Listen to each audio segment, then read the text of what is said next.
네. 찬송가 288장, 통일 찬송가는 204장입니다.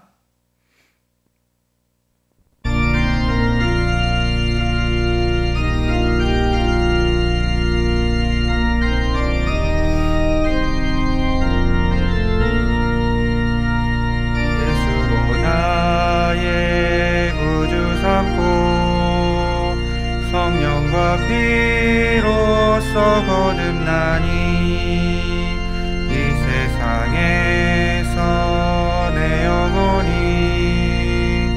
하늘의 영광 누리로다. 이것이 나의 간증이요 이것이 나의 찬송일세. 나 사는 동안 끊임없이 구주를 찬송하리로다. 온전히 주께 맡긴 내 영 사랑의 음성을 듣는 중에 천사들 왕래하는 것과 하늘의 영광 보리로다. 이것이 나의 간증이요 이것이 나의 찬송일세.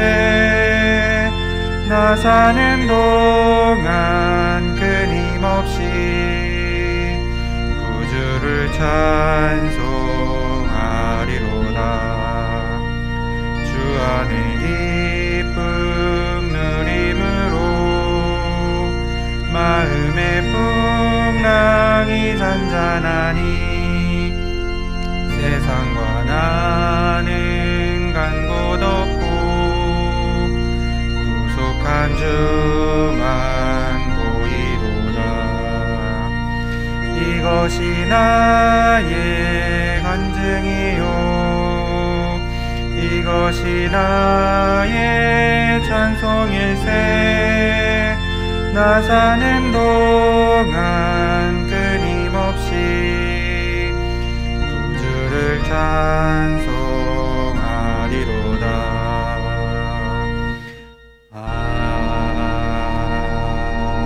아멘. 사도신경으로 우리의 신앙을 주님께 고백하겠습니다. 전능하사 천지를 만드신 하나님 아버지를 내가 믿사오며 그 외아들 우리 주 예수 그리스도를 믿사오니 이는 성령으로 잉태하사 동정녀 마리아에게 나시고 본디오 빌라도에게 고난을 받으사 십자가에 못 박혀 죽으시고 장사한 지 사흘 만에 죽은 자 가운데서 다시 살아나시며 하늘에 오르사 전능하신 하나님 우편에 앉아 계시다가 저리로서 산 자와 죽은 자를 심판하러 오시리라. 성령을 믿사오며 거룩한 공회와 성도가 서로 교통하는 것과 죄를 사하여 주시는 것과 몸이 다시 사는 것과 영원히 사는 것을 믿사옵나이다. 아멘.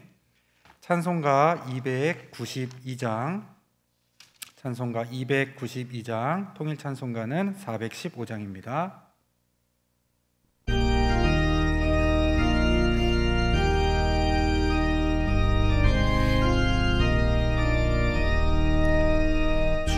없이 살 수 없네 죄인의 구주여 그 귀한 보배 피로 날 구속하소서.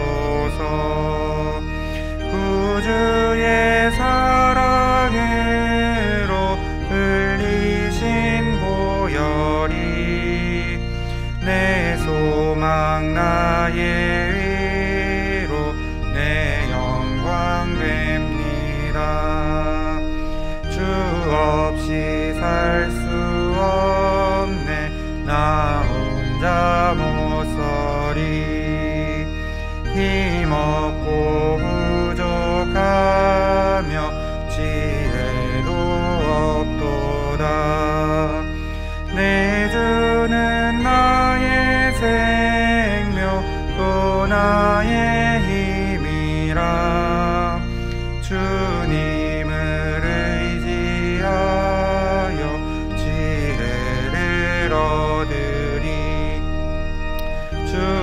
없이 살 수 없네. 내 주는 아신다. 내 영의 깊은 간구 마음의 소원을 주밖에 나의 마음 니 알아주리요.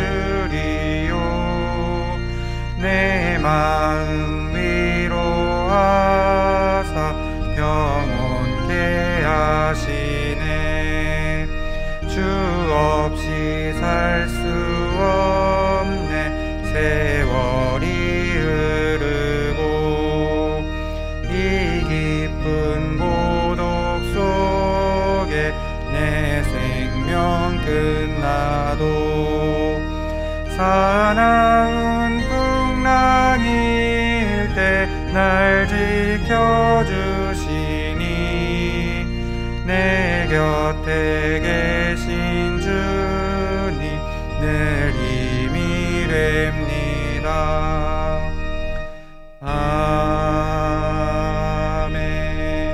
아멘.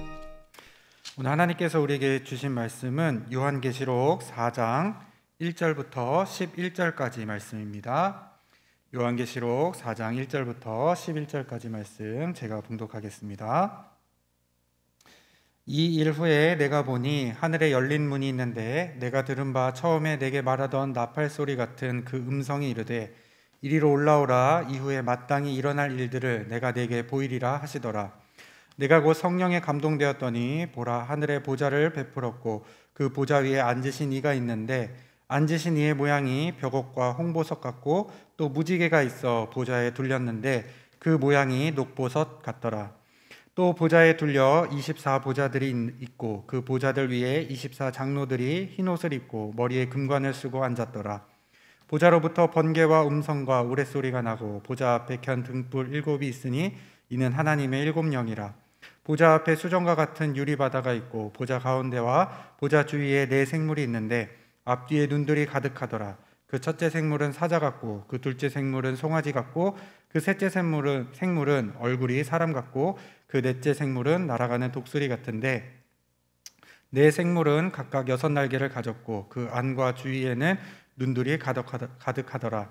그들이 밤낮 쉬지 않고 이르기를 거룩하다 거룩하다 거룩하다 주 하나님 곧 전능하신 이여 전에도 계셨고 이제도 계시고 장차 오실 이시라 하고 그 생물들이 보좌에 앉으사 세세토록 살아계시는 이에게 영광과 존귀와 감사를 돌릴 때에 24장로들이 보좌에 앉으신 이 앞에 엎드려 세세토록 살아계시는 이에게 경배하고 자기의 관을 보좌 앞에 드리며 이르되 우리 주 하나님이여 영광과 존귀와 권능을 받으시는 것이 합당하오니 주께서 만물을 지으신지라 만물이 주의 뜻대로 있었고 또 지으심을 받았나이다 하더라.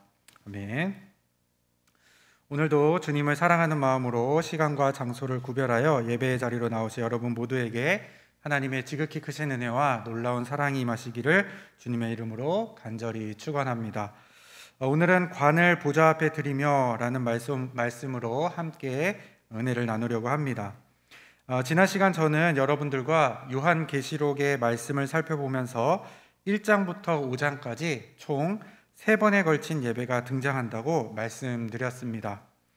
지난주에는 요한계시록 1장에 나타난 첫 번째 예배, 곧 반모섬에서 드려지는 예배를 함께 나누었는데 예배는 예수님의 환난과 나라와 참음에 동참하는 성도가 주의 날에 예수님이 임재하시는 곳에서 드리는 것이라고 했습니다.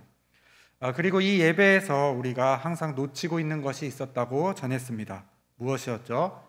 바로 예배자의 영적인 변화였습니다. 사도 요한은 예배가 시작되기 전에 이미 성령으로 감동되었고 그렇게 예배자로 나아가게 되었습니다. 우리 역시 예배를 드리기 전 우리들의 모습을 돌아보며 성령의 감동으로 예배자로 나아가야 합니다. 오늘은 요한계시록 4장에 나오는 두 번째 예배의 모습을 살펴보려고 합니다. 요한계시록에 등장하는 이 두 번째 예배는 하늘나라에서 드려지는 예배입니다. 여러분, 만약 여러분들이 천국에 가게 된다면 어떤 장면을 여러분들은 기록하시겠습니까? 천국에서 제일 좋았던 것, 혹은 천국에서 가장 기억에 남는 장면을 기록하시지 않겠습니까? 사도 요한은 지금 천국을 경험했습니다. 천국을 경험한 이가 기록으로 남긴 것은 천국의 모양이나 주변 환경이나 천국에 대한 어떤 다른 설명이 아닙니다. 사도 요한은 예배하는 장면을 기록했습니다. 그렇다는 것은 사도 요한이 천국에서 가장 인상 깊게 경험했던 것, 가장 기억에 남는 것, 가장 좋았던 것이 무엇이라는 얘기입니까? 바로 예배입니다. 천국에 가면 우리는 무엇을 하게 될까요? 예배하게 됩니다. 그래서 토저 목사님은 이런 말을 했습니다. 예배를 즐거워하지 않는 사람은 천국에 들어갈 수 없다. 천국은 온종일 하나님께 예배하는 곳이다. 저와 여러분이 예배를 기뻐하게 되기를 원합니다. 사도 요한은 지금 하늘에서 드려지는 예배에 참석합니다. 그곳에 참여하게 됩니다. 사도 요한이 예배를 드리게 된 장면을 먼저 살펴보길 원합니다. 요한계시록 4장 1절입니다. 이 일 후에 내가 보니 하늘에 열린 문이 있는데 내가 들은 바 처음에 내게 말하던 나팔 소리 같은 그 음성이 이르되 이리로 올라오라. 이후에 마땅히 일어날 일들을 내가 내게 보이리라 하시더라. 이 말씀을 보게 되면 예배의 시작, 우리가 예배를 드리는 것도 나의 의지가 아닌 하나님의 부르심인 것을 보게 됩니다. 예배는 하나님께서 하늘의 문을 여시고 우리를 부르셨을 때에 드릴 수 있는 것입니다. 따라서 우리가 하나님께 예배할 수 있는 것은 우리들의 의지나 공로가 아니라 오직 하나님께서 하늘의 문을 여시고 우리를 예배자로 부르셨기에 곧 하나님의 은혜로 말미암아 우리는 예배할 수 있는 것입니다. 예배의 시작은 이처럼 하나님의 부르심으로 시작됩니다. 그렇게 예배자로 부름을 받게 된 사도 요한에게 또다시 우리에게 익숙한 영적인 변화가 일어나게 됩니다. 2절 말씀입니다. 내가 곧 성령에 감동되었더니. 두 번째 예배에서도 첫 번째 반모섬의 예배에서와 마찬가지로 예배 시작 전에 사도 요한이 영적인 변화, 곧 성령에 감동됩니다. 그런 후에 요한이 보게 된 것은 바로 보좌에 앉으신 하나님이었습니다. 그런데 이어지는 다른 말씀들에 보면 24장로에 대한 설명이라든지 보좌 곁에 있는 네 생물에 대해서는 아주 자세하게 설명한 것에 비해 보좌에 앉으신 이, 곧 하나님에 대한 설명은 매우 짧고 간결합니다. 하나님은 너무나도 크고 위대하시며 영광스러운 분이시기에 설명을 할 수가 없었습니다.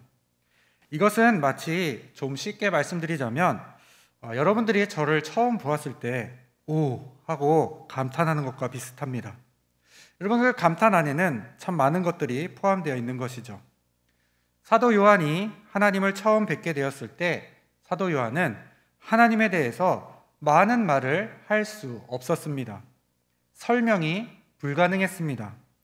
그래서 다른 어떤 말로도 표현할 길이 없어 그저 하나님이시구나 와 같은 수준으로 하나님을 표현할 수밖에 없었습니다. 그 후에 사도 요한이 보게 된 것은 24장로와 네 생물들의 모습입니다. 하나님 나라에 사는 존재들입니다. 천국에는 사람만 살지 않습니다. 우리들이 알지 못하는 처음 보는 존재들도 있습니다. 그런 하늘의 존재들에 대해서 사도 요한은 기록을 남겨놨습니다. 특별히 사도 요한은 보좌 주변에 있는 네 생물에 대해서 비교적 자세하게 설명하고 있습니다. 생전 처음 본 하늘의 존재이기 때문에 그렇습니다. 그 설명만 들어보아도 엄청난 존재인 것처럼 느껴집니다. 그러나 사도 요한은 그러한 존재를 설명하면서도 놓치지 않고 말하고 싶었던 것이 있었습니다. 그들도 예배자라는 사실입니다. 엄청난 하늘의 예배자였지만, 엄청난 하늘의 존재이지만 그들이 하고 있는 것은 밤낮으로 하나님을 고백하고 예배하는 것이었습니다. 그곳에 모인 모든 존재들, 곧 그것이 사람이든 24장로이든 정체를 알 수 없는 내 생물이든 모두 그들은 예배자로 하나님 앞에 서 있는 것입니다. 하나님 앞에 예배자로 선다는 것은 그만큼 중요한 것입니다. 하늘에서 드려지는 두 번째 예배를 쭉 살펴보면서 제가 가장 눈여겨본 것은 바로 10절 말씀입니다. 24장로들이 보좌에 앉으신 이 앞에 엎드려 세세토록 살아계시는 이에게 경배하고 자기의 관을 보좌 앞에 드리며, 24장로의 행동이 저의 눈을 사로잡습니다. 예배자로 부름받은 24장로가 하나님 앞에 엎드렸는데 한 가지 특이한 행동을 하죠. 바로 자기의 관을 보좌 앞에 드리는 것입니다. 자기가 쓰고 있던 관을 벗어서 하나님 앞에 내어드린 것입니다. 24장로가 쓰고 있던 관은 무엇이었을까요? 정확하게 알 수는 없지만 머리에 쓴 관이라고 하는 것은 그 사람이 받게 되는 영광 혹은 어떤 특권의 상징입니다. 관은 예복을 입을 때에 영화로움을 드러내기 위해 머리에 쓰는 것입니다. 제사장들이 썼었고 왕이 썼습니다. 성경에서는 이 관이 존귀와 영광, 권세와 위엄을 상징하기도 합니다. 24장로의 관은 하늘나라에서 그들이 받은 영광과 특권 같은 것입니다. 그런데 지금 그들이 예배자로 서게 되었을 때 기꺼이 24장로들은 자신이 받았던 특권과 영광을 하나님 앞에 내어놓습니다. 무엇을 뜻하는 것입니까? 하늘에서 얻은 자신들의 특권과 영광일지라도 그것을 벗어 내려놓음으로 오직 하나님만 높이고자 함입니다. 이것이 바로 예배자의 모습입니다. 사랑하는 꿈마을 엘림교회 성도 여러분, 예배는 내가 높아지는 것이 아니라 그 어떠한 것이 높아지는 것이 아니라 오직 한 분이신 하나님만 높이는 것입니다. 하나님만 영광받는 것이 예배입니다. 그래서 어떤 사람이라도 그들이 하나님과 가장 가까이에 있는 내 생물이든 하늘의 특권을 누리는 24장로이든 상관이 없습니다.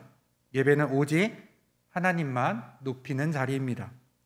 그렇기에 예배자는 하나님에게 있어서 하늘에서든 땅에서든 가장 존귀하고 아름다운 이름입니다. 하나님은 그렇기에 이 땅에서도 간절하게 예배자를 찾고 계십니다. 하늘에서 드려진 예배를 통해서 또 24장로의 행동을 통해서 우리들의 예배 모습을 돌아보기를 원합니다. 오직 하나님만 높이기 위해 나의 특권과 나의 나됨을 모두 하나님 앞에 내어드리고 진정한 예배자의 모습으로 하나님이 찾으시는 그러한 예배자의 모습으로 설 수 있게 되시기를 주님의 이름으로 간절히 축원합니다. 기도하겠습니다. 사랑의 하나님, 감사합니다. 먼저는 우리들을 예배자로 불러주시고 코로나의 위기 속에서도 어디에서든 언제든 시간과 장소를 구별하여 예배를 드릴 수 있게 하심에 감사드립니다. 우리가 오직 하나님 한 분을 높이기 위해 부르심을 받은 예배자임을 깨닫게 하여 주시옵소서. 다른 어떠한 것도 하나님보다 높은 것이 없음을 기억하게 하시고 온전히 하나님께만 영광 돌릴 수 있는 참된 예배자가 될 수 있도록 우리를 붙들어 주시옵소서. 주님, 사도 요한이 하늘에서 보았던 예배의 기쁨과 영광을 오늘 우리가 이 땅에서도 누리기를 원합니다.